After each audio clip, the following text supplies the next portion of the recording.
En el momento más intenso, el teléfono privado de mi marido sonó de repente. Movida por un impulso malicioso, lo arrebaté y contesté antes que él. «Gabriel». Una voz femenina, débil, llegó desde el otro lado de la línea. El corazón se me hundió. Capítulo 1. Estaba montada sobre la cintura de Gabriel, sosteniendo su teléfono en silencio. Respondió con frialdad: «¿Qué pasa?». Al mismo tiempo, su cintura se hundió deliberadamente más profundo. Me mordí el labio con fuerza, pero aún así se me escapó un gemido ahogado. Tal vez la persona al otro lado percibió algo, porque permaneció en silencio durante largo rato, perdiendo la paciencia. Él dijo con mal tono: «Habla. La tarea que me asignó está terminada. ¿La dejo mañana en su oficina?». «Sí». Gabriel frunció el ceño y advirtió: «No vuelvas a llamarme fuera del horario laboral, por grande que sea un caso. Los tribunales no abren de noche. Necesito estar con mi esposa». Colgó y tiró el teléfono a un lado, tirando de mí para continuar. Después de hacerlo, fue él quien entró primero a ducharse. Tomé el teléfono de Gabriel y lo desbloqueé con naturalidad. Busqué el número de hace un momento, sin nombre guardado y sin registro de llamadas anteriores. Copié el número y lo busqué en WeChat. No existía ese contacto. Intenté añadirlo. Apareció un avatar negro, con el muro oculto a desconocidos. El sonido del agua en el baño se detuvo. Restauré la pantalla original y dejé el teléfono en su sitio. Gabriel salió envuelto en una toalla. Sonreí y pregunté de forma casual: «¿Quién era esa persona? ¿Por qué te llamó tan tarde?».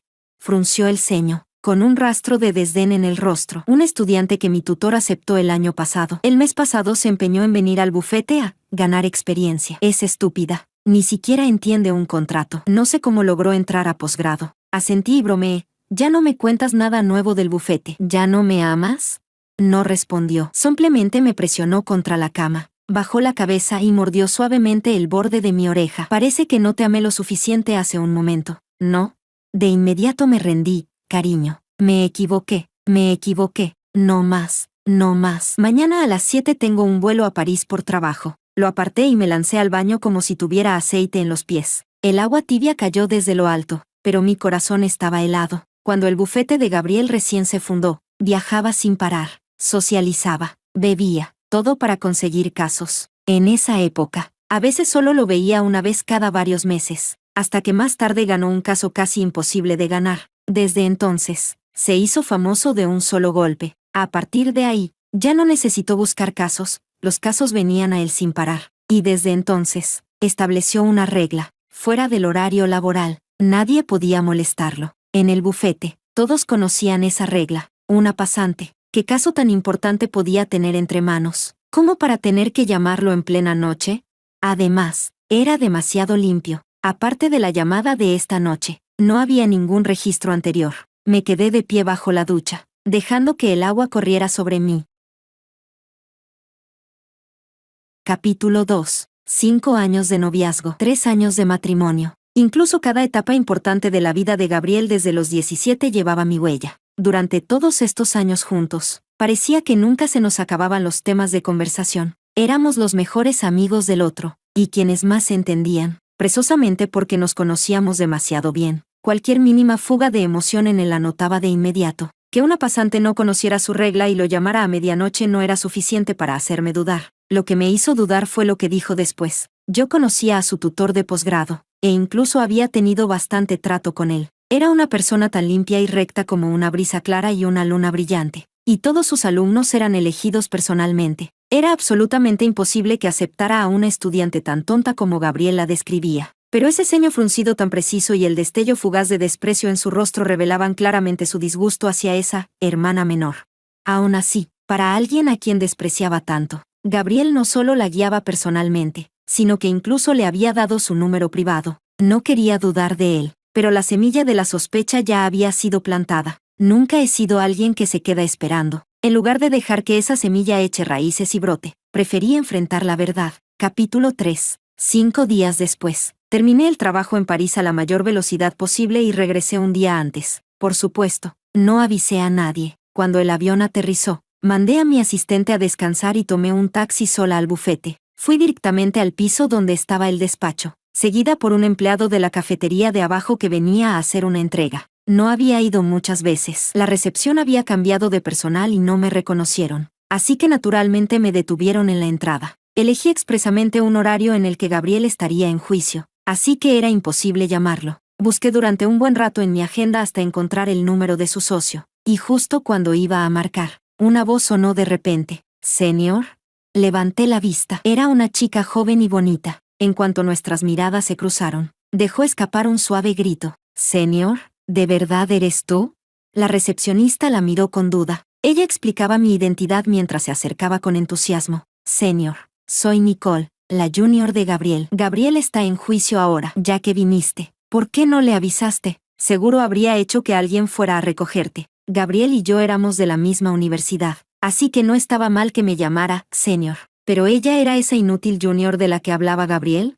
Sonreí. Terminé antes el viaje de trabajo y pasé de camino. Quería darle una sorpresa. No pensé que tendría tan mala suerte. Suspiró de acuerdo y, junto con la recepcionista, me acompañó hacia adentro. En la conversación, obtuve 2 informaciones. Primero, ella realmente era junior de Gabriel, del mismo ámbito académico, pero llevaba 1 año en el bufete. Ya era empleada fija desde hacía tiempo y no era ninguna pasante. Segundo, este año sí se habían contratado 3 pasantes, pero todos eran hombres. Repartí postres a los miembros del bufete con expresión tranquila, pero mi ánimo ya había caído al punto de congelarse. Gabriel me había mentido, pero si quien llamó no era su junior, entonces ¿quién era?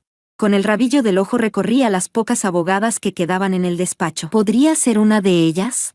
Recordé la voz femenina de aquella noche. Mi intuición me decía que no. La persona que había llamado a Gabriel era alguien aún más digna de investigar. Capítulo 4. Puse como excusa que estaba cansada del vuelo y quería descansar en la oficina de Gabriel mientras lo esperaba. Decoración minimalista, la combinación habitual de negro, blanco y gris, tan fría y austera como él mismo. Lo único que desentonaba en esa oficina rigurosa y fría era una foto nuestra sobre el escritorio y una maceta de suculenta, rosa, con hojas gruesas y carnosas, apretadas unas contra otras como una flor de loto. Gracias a que mi anterior jefe era un aficionado a la jardinería, yo tenía un conocimiento bastante claro sobre las suculentas. En realidad, no eran tan fáciles de cuidar como la mayoría imaginaba, especialmente en el clima infernal de ese sitio. Con altas temperaturas y mucha humedad, mantenerlas vivas quizá no fuera difícil, pero cultivarlas tan hermosas requería mucho cuidado. Pero Gabriel era un asesino de plantas típico. Antes le había regalado muchas macetas, y sin excepción, ninguna sobrevivió más de 1 semana en sus manos. Si quería saber quién había cuidado esa planta, era muy sencillo. Levanté la mano. La suculenta rodó desde el escritorio al suelo. ¡Clan! El fuerte ruido atrajo a los empleados del bufete. Nicole fue la primera en entrar corriendo. ¿Qué pasó? ¿Qué pasó, señor? ¿Estás bien?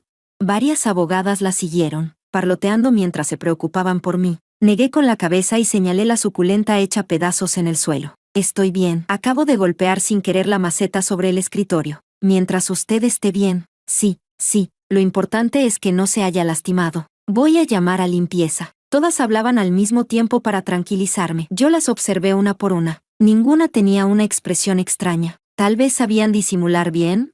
Conversamos un poco más. Aún así, nadie mostró nada fuera de lo normal, hasta que todas volvieron a sus puestos y entró una mujer con uniforme de limpieza. Llevaba mascarilla, la cabeza baja, sin decir una palabra. Recogió los fragmentos de la maceta, barrió la tierra. Luego se arrodilló y limpió con cuidado las manchas del suelo. Cuando se arrodilló y bajó la cabeza para limpiar, vi en la nuca una mancha de nacimiento morada, en forma de media luna, una marca en ese lugar. La observé trabajar con expresión tranquila hasta que terminó de limpiar y recogió sus herramientas para salir en silencio. Cuando llegó a la puerta, de pronto hablé. «Diana».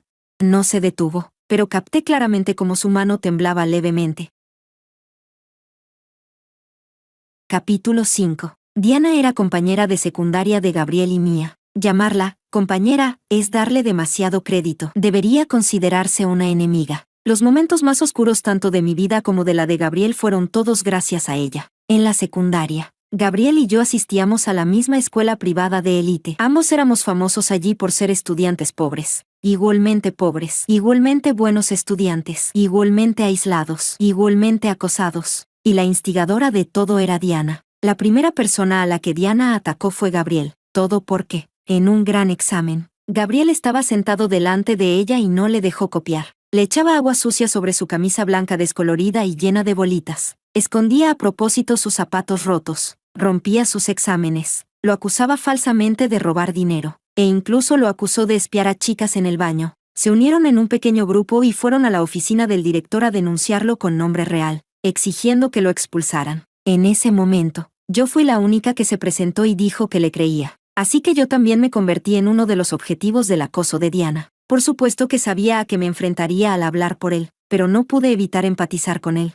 con condiciones familiares similares. Yo sabía perfectamente qué le esperaba si lo expulsaban. Después, todo lo que le habían hecho a Gabriel, lo hicieron conmigo, pero yo no era Gabriel. Cuando tenía 15 años y entré en la mejor preparatoria, mi padre se opuso y quiso casarme con un tonto. Esa fue la primera vez que enloquecí de verdad. Cuando esa familia vino a mi casa, agarré un cuchillo de cocina y le di 3 tajos a mi padre. Mi futura suegra estaba muerta de miedo, y el tonto se orinó en los pantalones. Desde entonces, me hice famosa de un solo golpe. Por supuesto, la consecuencia fue que casi terminé en un reformatorio juvenil. Después, mi profesora jefa de secundaria movió contactos por todas partes. Escribió explicaciones a la policía y presentó mis calificaciones. Solo así evité ser enviada al reformatorio. Aunque mi profesora de secundaria dijo que podía financiar mis estudios y que no me preocupara por la matrícula. Yo aún así elegí venir a esta escuela privada, simplemente porque no cobraba matrícula y daba premios si sacabas buenas notas. Desde entonces, entendí una verdad. Los crueles temen a los temerarios. Los temerarios temen a quienes no le tienen miedo a la muerte. Yo ya tenía una vida miserable. A lo sumo, moriríamos juntas. Así que cuando Diana tiró mi mochila al inodoro, no dudé en agarrarla del pelo y arrastrarla conmigo a la azotea. Toda la escuela, profesores y alumnos, policías, bomberos, periodistas, todos aparecieron. Hasta hoy recuerdo claramente el aspecto de Diana, llorando y suplicándome que la dejara ir, pero por más que suplicó, igual salté con ella. Por desgracia para ella, abajo habían colocado colchones inflables. Las dos sobrevivimos sin problema. El incidente se volvió tendencia. Todo lo que Diana había hecho fue desenterrado por los todopoderosos internautas. Su familia también se vio envuelta en la tormenta. Tenían una cadena de restaurantes de alta gama. De pronto, en Internet estalló un boicot contra todos sus locales, y el precio de sus acciones cayó una y otra vez. Después de eso, Diana dejó la escuela, y la escuela, para recuperar su imagen, empezó a rectificar el ambiente, con una gestión estricta. Al menos hasta que me gradué, no volví a oír de casos de acoso. Me quedé mirando fijamente esa silueta ligeramente encorvada. ¿Era ella? Capítulo 6. Tal vez alguien del bufete le dijo a Gabriel que yo había llegado. En cuanto terminó el juicio, regresó de inmediato. Yo estaba sentada en el sofá de su oficina, mirando fijamente los rascacielos a lo lejos. Al oír que se abría la puerta, giré lentamente la cabeza, dio 2 o 3 pasos hacia mí, se agachó, tomó mi mano de forma natural y la besó suavemente. ¿Por qué viniste hoy de repente al bufete? Porque después de varios días de viaje de trabajo te extrañé demasiado. Le sonreí con dulzura. ¿Qué? ¿Te asusté al venir de repente? Gabriel se sentó a mi lado, me rodeó con un brazo y dijo con cariño, ¿qué dices? Me daría alegría. Que vengas a verme es una sorpresa. Lo aparté y me senté derecha, eligiendo bien mis palabras. Creo que acabo de ver a una antigua compañera nuestra en el bufete. En su rostro apareció una confusión perfectamente calculada. ¿Quién? Hice una pausa y pronuncié suavemente ese nombre. Diana. Se quedó inmóvil. Luego volvió a tomar mi mano. ¿La viste? Asentí. Él no habló, solo me miró en silencio. El resplandor dorado del atardecer entraba por los ventanales. Bajo esa luz, los rasgos definidos de Gabriel brillaban intensamente. Bajó la cabeza y apretó mi palma. Luego levantó la mirada y me observó profundamente. Quería probar si este método podía curar mi enfermedad. Capítulo 7. Así es. Aunque después se destaparon todas las cosas que Diana había hecho acosando a compañeros y recibió su castigo.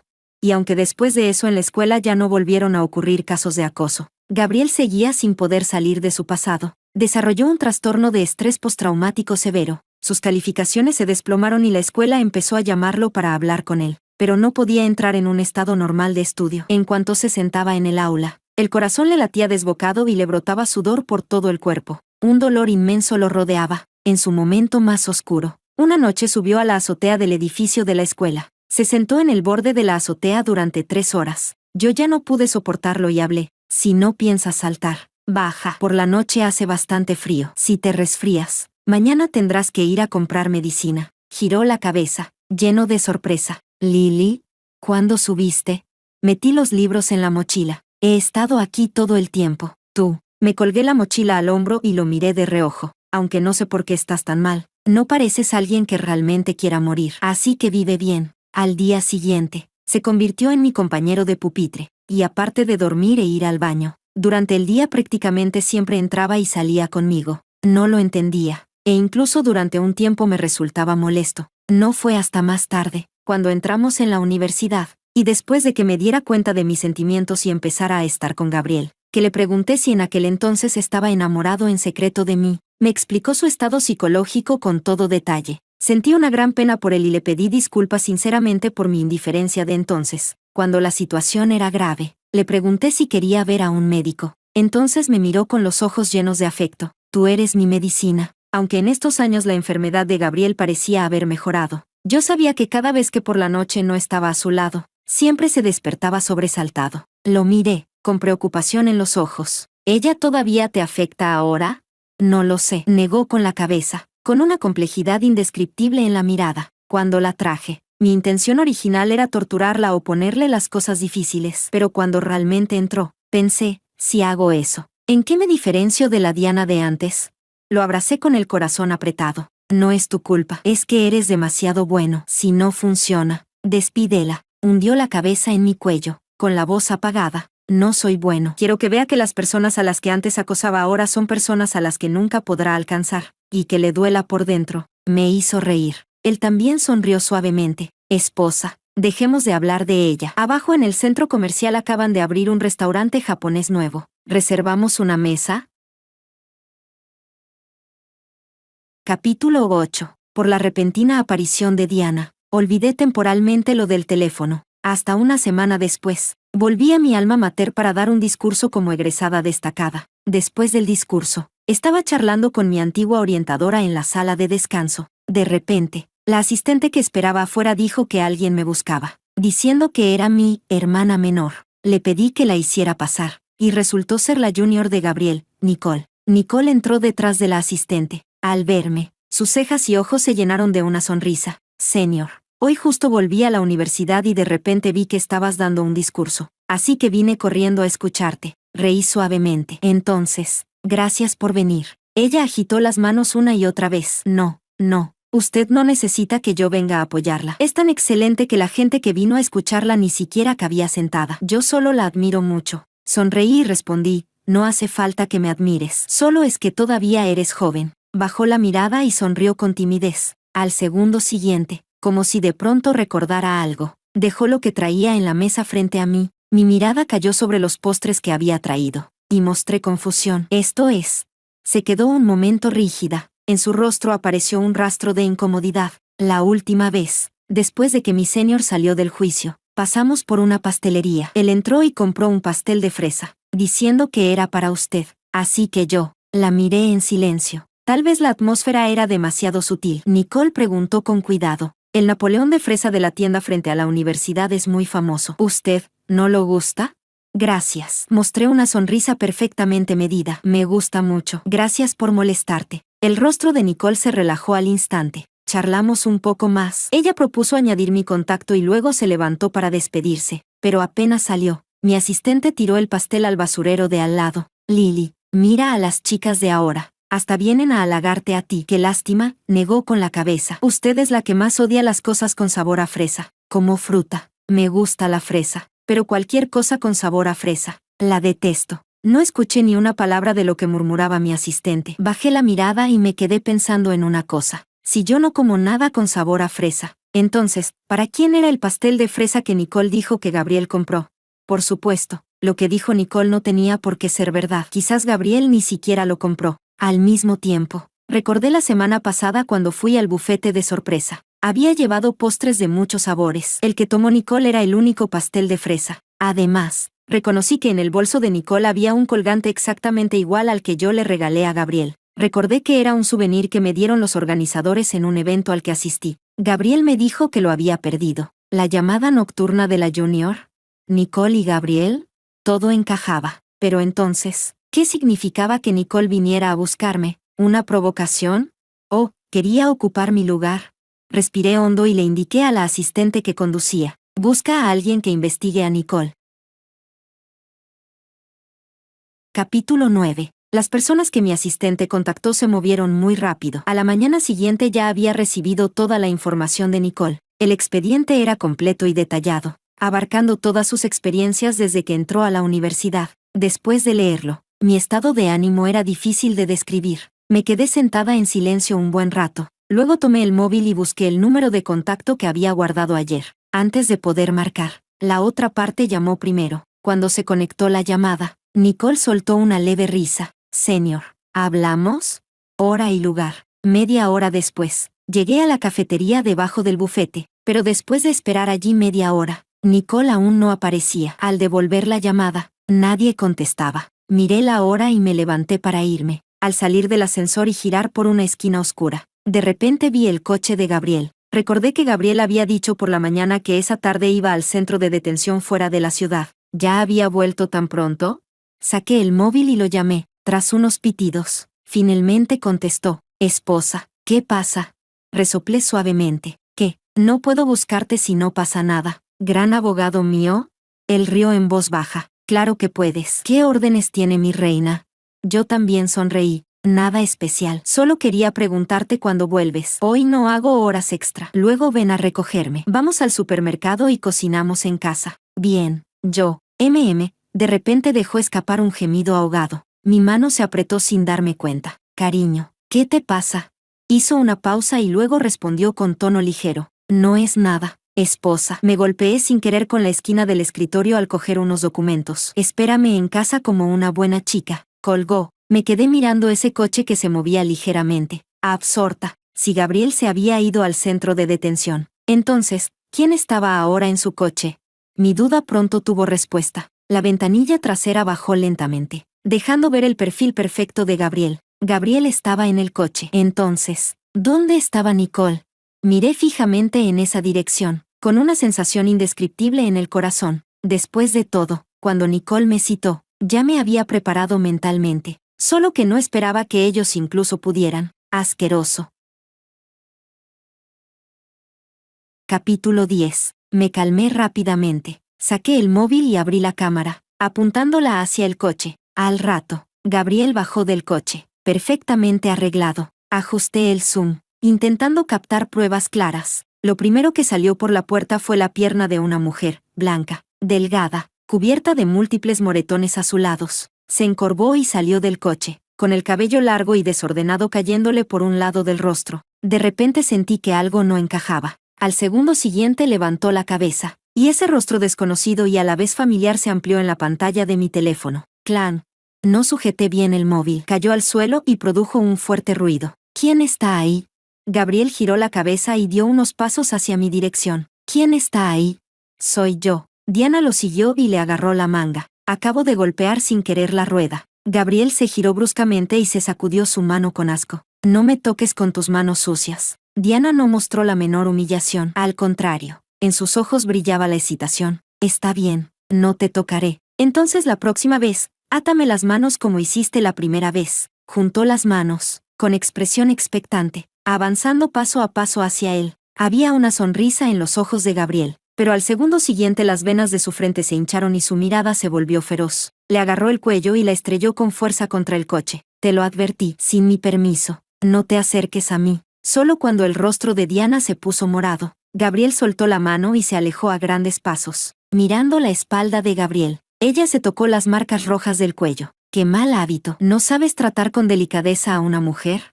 Capítulo 11. Me quedé inmóvil, apoyada contra el pilar donde me había escondido. La escena de hace un momento se repetía en mi mente cuadro por cuadro, como la nieve de una televisión rota. Gabriel. Diana. Gabriel. Diana. Murmuré en voz baja esos dos nombres.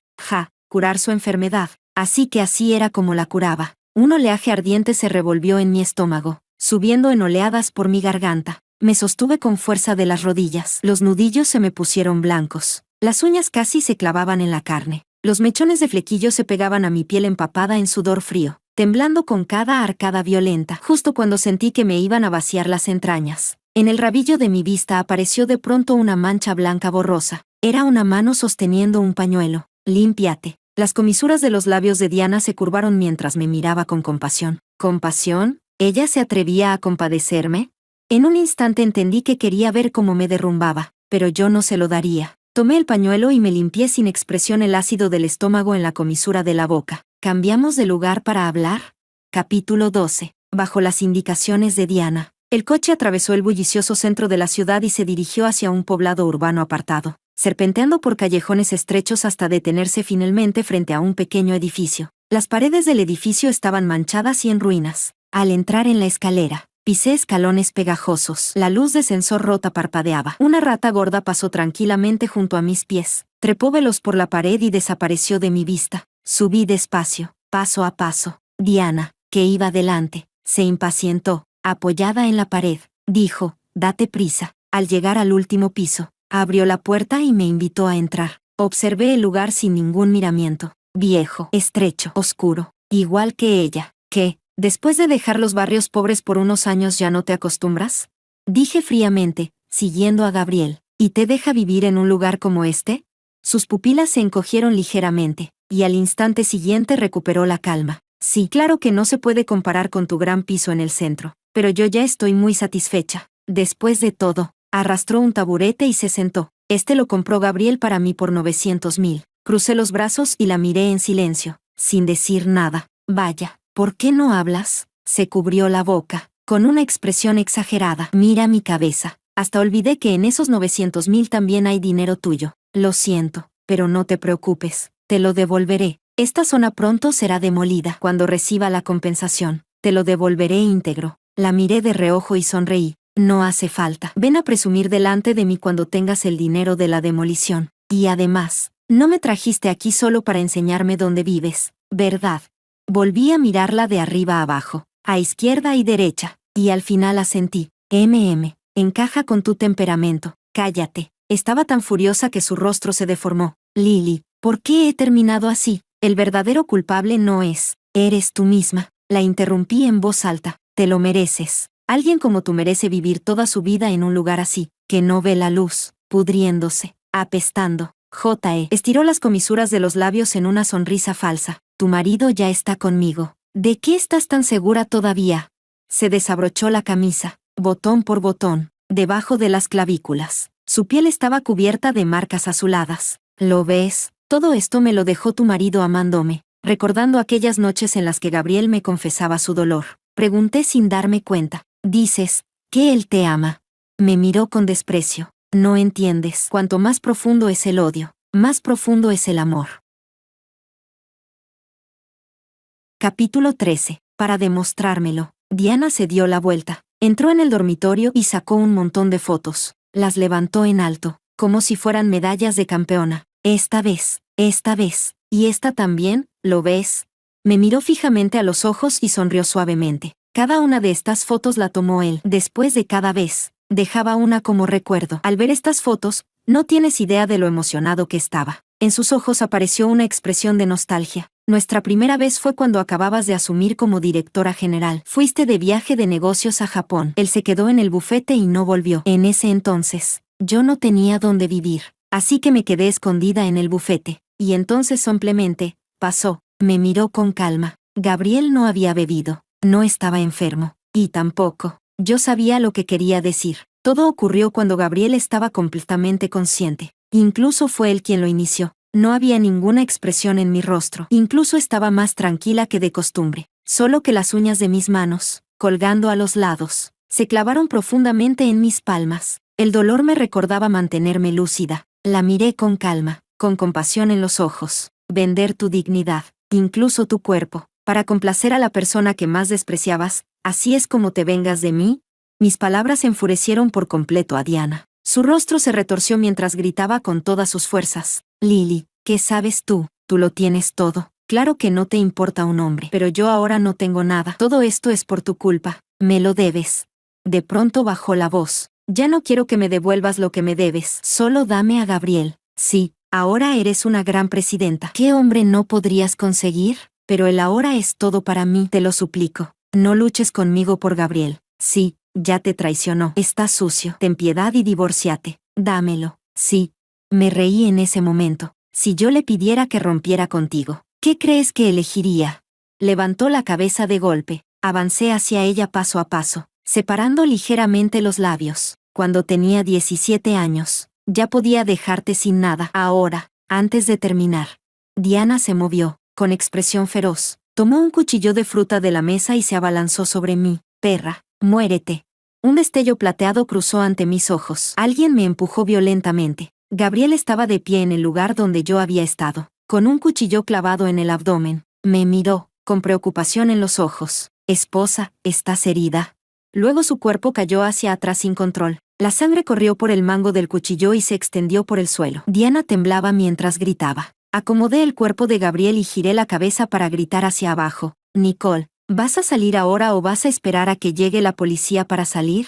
Capítulo 14. Gabriel fue llevado a urgencias. Nicole, Diana y yo fuimos juntas a la comisaría. Entregué la grabación completa de toda mi conversación con Diana, sumado a todas las pruebas del lugar que apuntaban a Diana. Después de tomar declaración nos dejaron ir. Me quedé de pie en la entrada de la comisaría, mirando los rascacielos y las luces brillantes, pero ya no había ni una sola luz que me perteneciera. En ese momento, debería haber estado en casa, cenando y charlando con esa persona, y luego durmiendo abrazados. Pero ahora, ya no se podía volver atrás. Me quedé allí, aturdida, y las lágrimas siguieron cayendo sin control. Nicole estaba a mi lado. No dijo nada, solo me tendió con cuidado un paquete de pañuelos. No los tomé. En cambio, me giré para mirarla y pregunté, ¿por qué?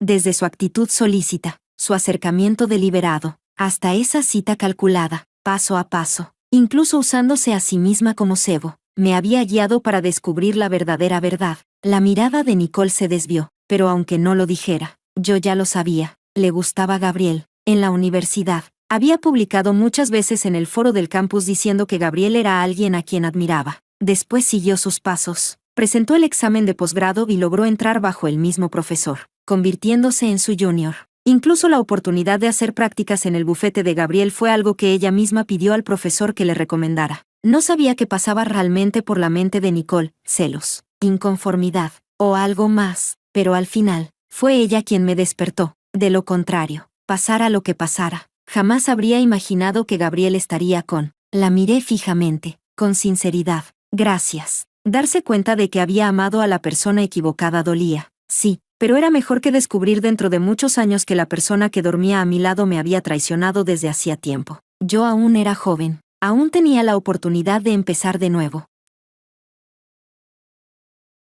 Capítulo 15. Miré a Nicole por última vez y me di la vuelta para irme. No esperaba que me siguiera. Vino detrás de mí, paso a paso. Me giré, frunciendo el ceño. Señor, murmuró. ¿Por qué me sigues? Preguntó con cautela, ¿estás bien? Me froté las sienes, reprimiendo la irritación que subía en mi interior. Hace media hora el hospital mandó un mensaje. La operación de Gabriel fue un éxito y ya está fuera de peligro. Si vas ahora, quizá lo alcances justo cuando despierte.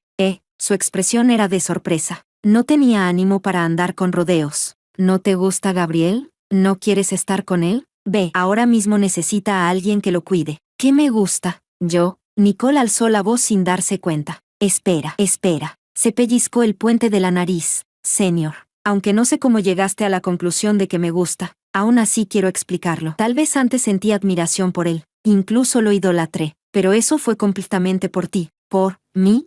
Ella asintió y abrió la boca como si fuera a decir algo, pero enseguida la cerró. Después de un largo rato, volvió a hablar. Yo antes tenía una hermana mayor. Me miró con tristeza en los ojos. Sé que seguro no la conocías. Era un año mayor que tú y Gabriel, y también fue una víctima del acoso de Diana. Me quedé inmóvil. Nos miramos, en silencio. Pasó mucho tiempo, tanto que parecía haber pasado un siglo, antes de que me oyera preguntar, suave y lentamente, ¿tu hermana está bien? Levantó la vista al cielo, sonriendo entre lágrimas. Ella, allá arriba. Ya no debería haber nadie que la intimide. Capítulo 16. Gabriel despertó. Lo primero que hizo al despertar fue pedir verme. No le presté atención. Simplemente envié por mensajería el acuerdo de divorcio ya preparado. Luego, el repartidor me llamó para avisarme que entregó los documentos, pero que Gabriel los había roto. La tarifa de envío, por supuesto, no era reembolsable. Me reí y le dije que no pasaba nada. Incluso le di 5 estrellas y una propina extra. Gabriel quiso llamarme, pero descubrió que ya lo había bloqueado en todas las redes sociales y medios de contacto. Entonces pidió prestados teléfonos de otras personas para comunicarse conmigo, pero cada vez que contestaba y me daba cuenta de que era él, colgaba de inmediato y bloqueaba el número. Su herida estaba en el abdomen, recién salido del quirófano. Incluso sentarse ejercía presión sobre la herida. Solo podía permanecer acostado. Pensé que así no podría seguir molestándome, pero a medianoche recibí una llamada del hospital. Dijeron que Gabriel se había arrancado todos los equipos que tenía conectados y hasta se había quitado el suero sin terminar,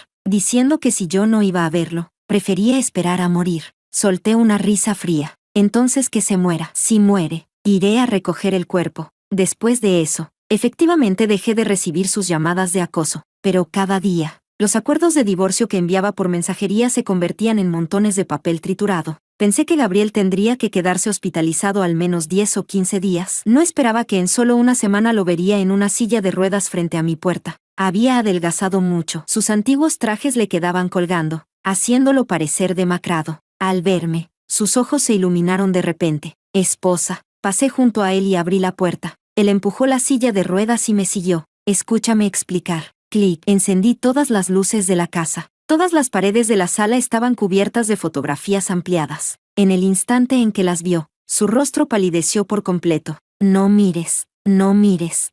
Giró la silla de ruedas tratando de arrancar las fotos de las paredes, pero iba demasiado rápido. Al girar, chocó contra la mesa de centro junto al sofá. Él y la silla cayeron al suelo. Yo permanecí de pie, mirándolo fríamente. Temblando, trató de apoyarse para levantarse, pero al segundo siguiente volvió a caer con fuerza. Alzó la vista hacia mí, suplicando, por favor, no. Saqué el acuerdo de mi bolso y se lo arrojé a la cara. Él lo tiró al suelo, con lágrimas corriendo por su rostro. Lily, después de tantos años juntos, te amo tanto. ¿Cómo puedes ser tan cruel?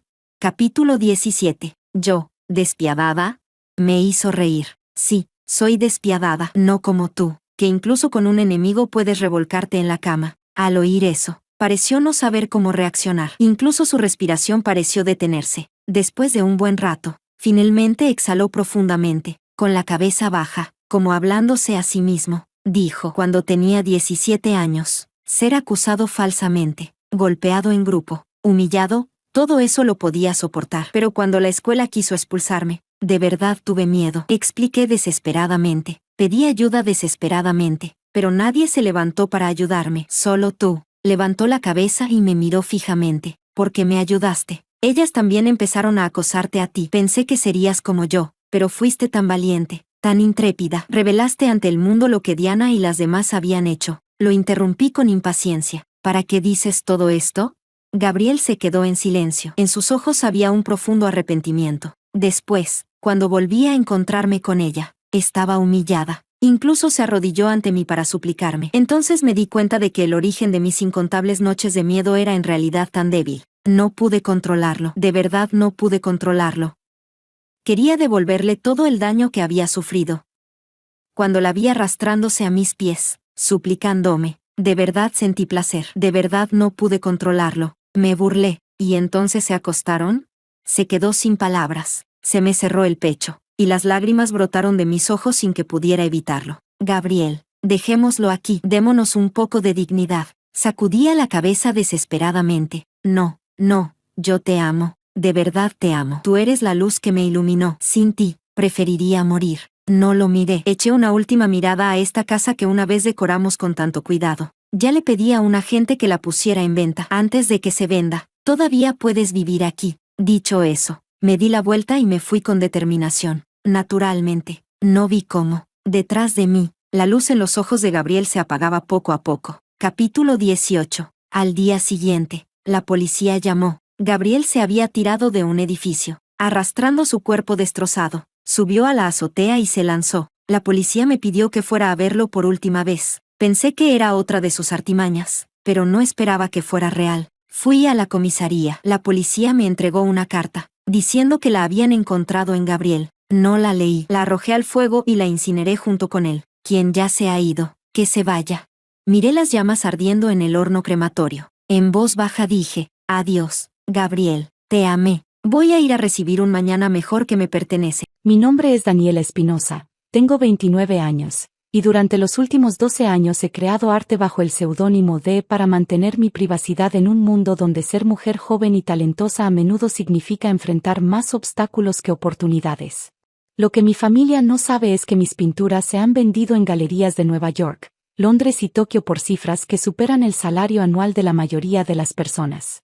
Todo comenzó cuando tenía 17 años y mi primo Alejandro, entonces estudiante de administración de empresas, descubrió que yo pintaba en el ático de la casa de mi abuela.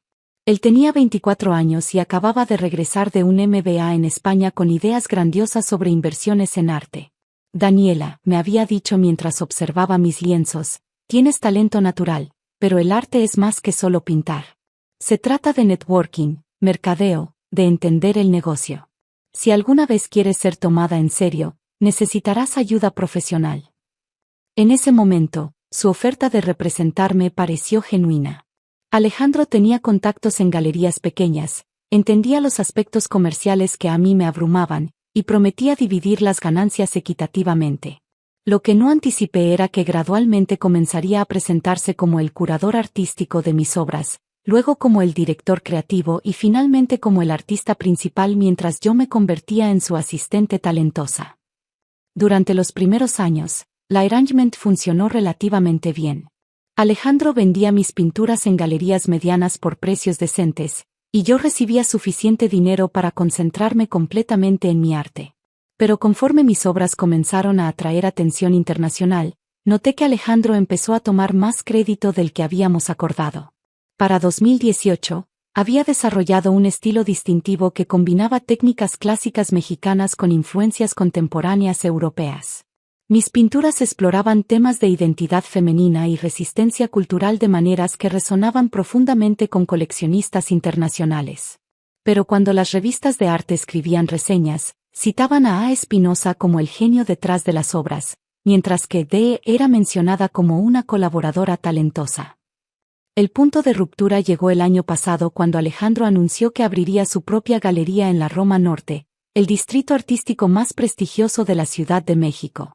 Es momento de que tengas tu espacio propio, me explicó, pero cuando vi los documentos legales, descubrí que la galería estaría completamente a su nombre, y yo sería listada como artista residente, esencialmente una empleada. Alejandro, le dije durante nuestra reunión en su oficina llena de mis propias pinturas, creo que necesitamos renegociar nuestro acuerdo.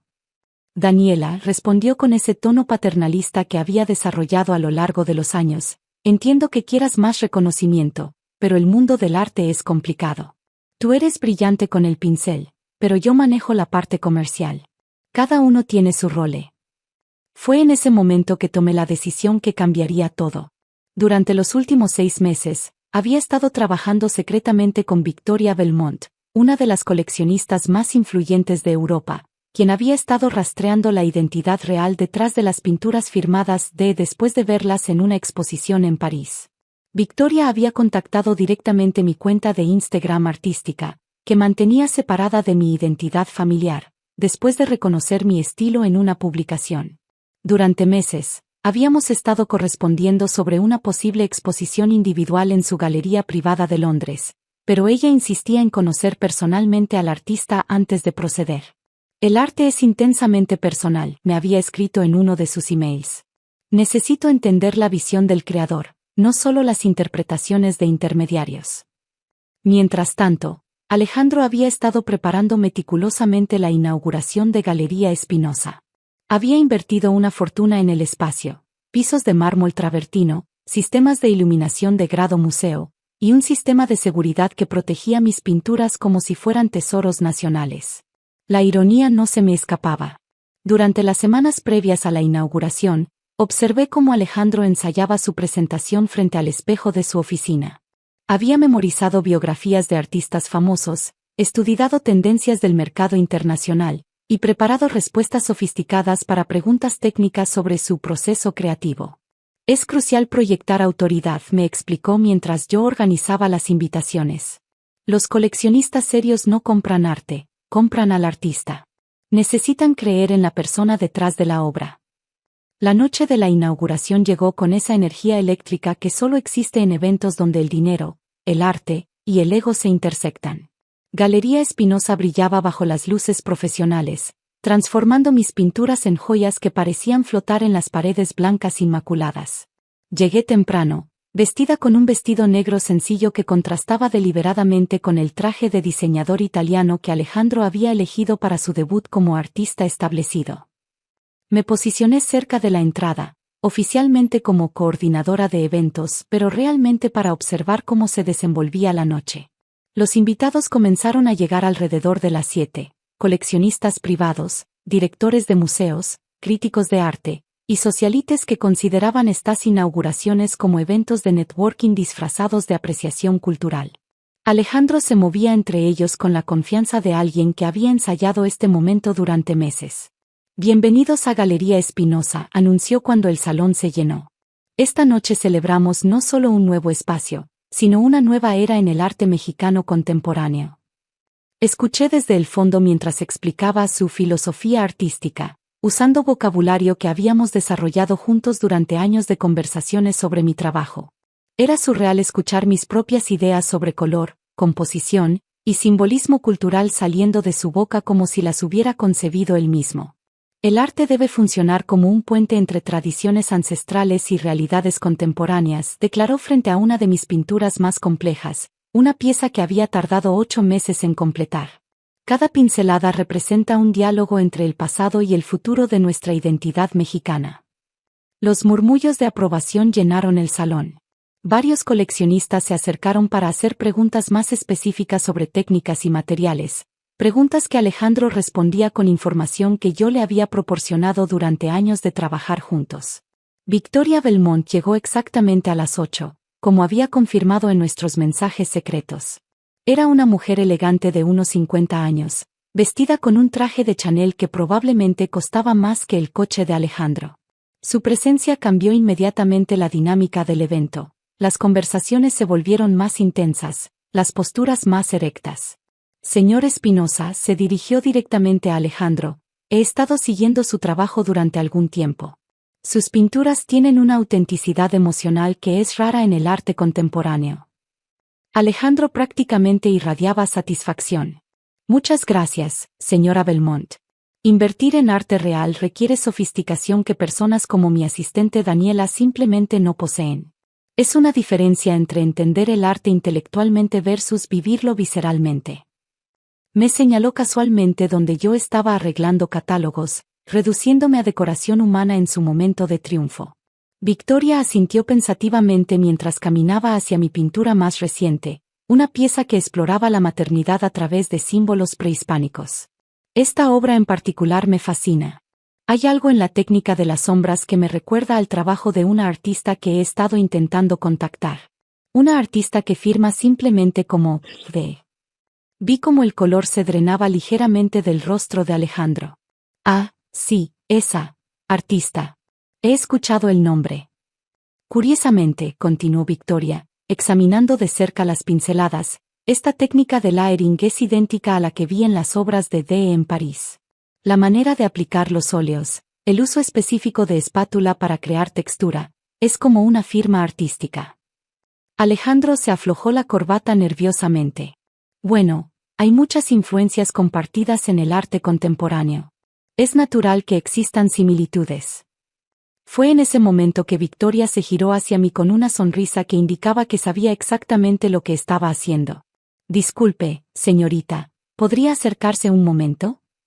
Caminé hacia ellos sintiendo los ojos de todos los invitados seguir mi movimiento. Alejandro me miraba con una expresión que mezclaba confusión y pánico creciente. ¿Su nombre es Daniela?, preguntó Victoria con tono casual. Sí, señora. Daniela Espinosa, por casualidad. Efectivamente. Victoria sonrió ampliamente y se dirigió a toda la galería con voz clara y autoritaria. Damas y caballeros, tengo el honor de presentarles a la verdadera artista detrás de estas obras extraordinarias. Daniela Espinosa, conocida internacionalmente como Dee, es la genio que he estado tratando de localizar durante meses para una exposición en mi galería de Londres. El silencio que siguió fue tan completo que se podía escuchar el sistema de ventilación del edificio. Alejandro se quedó paralizado, su boca abriéndose y cerrándose sin producir sonidos. Esto es, Esto es un malentendido, finalmente logró articular. Daniela es mi asistente, una artista talentosa, sí, pero yo soy el creador principal del autorretrato emocional número 7, interrumpió Victoria, señalando una pintura específica. ¿La pieza que explora la violencia doméstica a través de la perspectiva femenina? Interesante que un hombre haya capturado tan auténticamente la experiencia del miedo femenino. Alejandro se quedó sin palabras. Victoria continuó dirigiéndose a los invitados. He estado correspondiendo con la señorita Espinosa durante meses sobre una exposición individual. Sus obras han sido vendidas en mis galerías de Londres y París por precios que superan los 200.000 euros cada una. Los murmullos de los invitados se convirtieron en conversaciones abiertas. Varios coleccionistas se acercaron a mí directamente, ignorando completamente a Alejandro, quien permanecía inmóvil en el centro de la galería como una estatua rota. Señorita Espinosa, me dijo el director del Museo de Arte Contemporáneo, ¿podríamos hablar sobre una retrospectiva para el próximo año?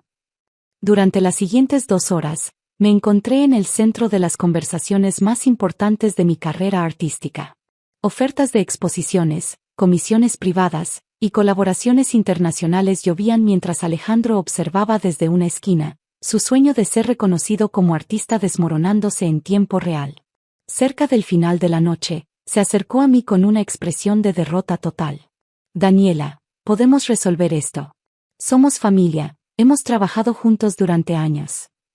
Tienes razón, Alejandro, respondí con calma, hemos trabajado juntos. Yo he creado arte, y tú has tomado crédito por él. Eso se acaba esta noche. Victoria, quien había estado observando nuestro intercambio, se acercó con documentos en la mano. Señorita Espinosa, tengo contratos preliminares para 3 exposiciones individuales en Londres, París y Nueva York. Si está lista para firmar, podemos establecer representación internacional exclusiva. Tomé los documentos con manos que apenas temblaban. Después de años de permitir que otros hablaran por mi arte, finalmente tenía la oportunidad de hablar por mí misma. Los meses siguientes fueron transformadores. La exposición en Londres se agotó en la primera noche, estableciendo récords de venta para una artista mexicana emergente. Las reseñas internacionales elogiaron la autenticidad emocional y la técnica impecable de finalmente revelada como Daniela Espinosa. Alejandro intentó continuar operando Galería Espinosa, pero sin mis obras como atractivo principal, el espacio luchó por atraer tanto artistas como coleccionistas. Eventualmente tuvo que vender, irónicamente, a una consortilla de inversionistas que me ofreció la primera opción de compra. 6 meses después de la inauguración desastrosa, reabrí el espacio como Galería dedicada exclusivamente a promover artistas mujeres latinoamericanas emergentes. Alejandro asistió a la reinauguración, no como familiar arrogante, sino como un visitante más que admitía silenciosamente mis pinturas desde la periferia. Victoria se convirtió no solo en mi representante internacional, sino en una mentora que me enseñó que el mundo del arte, aunque complicado, tiene espacio para autenticidad cuando tienes el coraje de reclamar tu propia voz. En mi estudio actual, rodeada de lienzos que llevan orgullosamente mi nombre completo, a veces pienso en esa noche cuando mi verdadera identidad se reveló frente a una galería llena de extraños. No fue solo el momento cuando recuperé mi arte, fue el momento cuando recuperé mi poder de definir quién soy como artista y como mujer.